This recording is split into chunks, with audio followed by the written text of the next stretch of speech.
બગસરા નગરપાલિકા દ્વારા વેરો વધારા નિર્ણય સામે સથવારા સમાજ આંગણ સમાજવાડી ખાતે એક બેઠકનું આયોજન હતું, જેમાં આગેવાનોની ઉપસ્થિતિમાં ચેમ્બર ઓફ કોમર્સ દ્વારા આંદોલનની ચીમકી આપવામાં આવી હતી।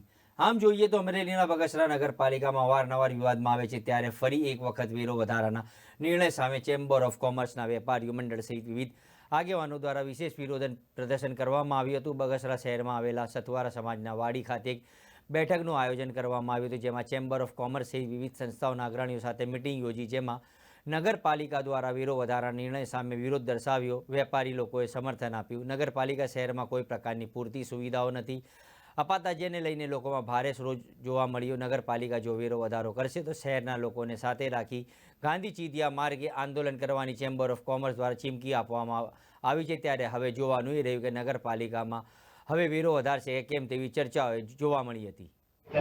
બગસરા નગરપાલિકા દ્વારા અમને વાંધાજનક અરજીઓ આપવામાં આવેલી, તે અનુસંધાને અમે પણ તેમને પત્ર લખેલો, પણ અમને એવો જવાબ આપ્યો કે 2022માં જે અખબારમાં એટલે કે છાપાના કટિંગ પ્રમાણે અમારે વેરો વધારવાનો છે, એટલે એ 4800 રૂપિયા જેવા વેરો વધારો થતો હતો, જેનો અમે વિરોધ કરવાની અમારી તારીખ નક્કી થઈ।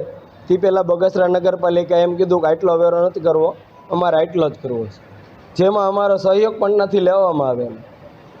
તેમજ અમારી જે જાહેર જનતા સાથે આ મિટિંગ હતી, તે મિટિંગમાં લોકોએ એવું કીધું, તેમજ વેપારીઓએ એવા સૂચન કર્યા કે આપણને પહેલાં ભૌગોલિક સુવિધાઓ આપવામાં આવે, પછી જ વેરા એમને આપવામાં આવશે। જ્યાં લગન અમારી ભૌગોલિક સુવિધાઓ જે અમને પ્રાપ્ત થવી જોઈએ, જે સરકારના બંધારણની અંદર છે, ધારાધોરણોમાં હોય છે, તે અમને પ્રાપ્ત નહીં થાય તો અમે 1 રૂપિયાનો પણ વેરો વધારો નહીં આપીએ। પહેલાં પણ એમને જે સરકારના 163 અધિનિયમમાં સરકારે બતાવેલું છે કે દર 3 વર્ષે પ્રાદેશિક કક્ષાએથી મંજૂરી લઈ અને 10% વધારો કરવામાં આવે છે। એ આ વર્ષે જ વધારો કરવામાં આવેલો છે। આ ફરી વખત 1/4 પછી આ છઠ્ઠા મહિનામાં પાછો વધારવો છે, ત્યારે 10% વધ્યો હતો અને હવે તો એને 550% વધારવો છે, એટલે હિટલર સહી હોય ને એ પણ નાની પડે આમાંથી। એમાં અમને આમંત્રણ ન આપે, એમના મળતિયાઓને ભેગા કરીને કરવામાં આવ્યું છે।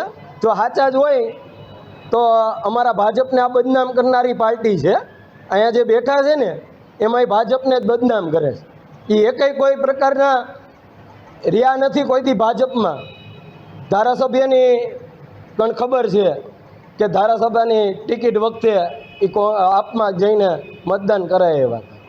હવે પછીનો એવો નિર્ણય રહેશે કે ગામને સાથે રાખી એને અમે ગાંધી ચિંધ્યા માર્ગે આંદોલન કરીશું। અમારી ટપાલની વ્યવસ્થા જ્યારે પૂર્ણ થઈ જશે પછી અમે તમને ફરી વખત બોલાવશું।